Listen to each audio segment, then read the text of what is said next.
I hear the phrase in my local school districts, and I hear it here, and I hear it on media.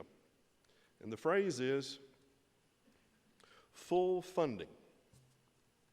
I know not what full funding is for public education, I'll readily admit.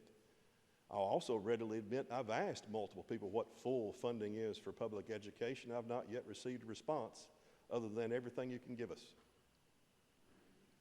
I want to find a way to adequately fund public education in Kentucky so it is even more successful continually. But we're going to have work on that. SEEK funding is going to have to be modified. I hope that we end up with a task force that helps us determine what a better, more equitable distribution formula would be under SEEK.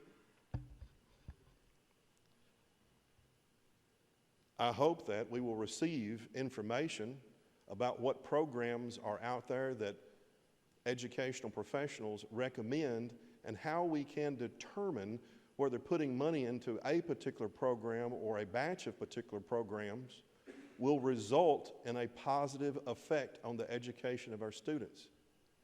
What I mean by that is this, Mr. Speaker.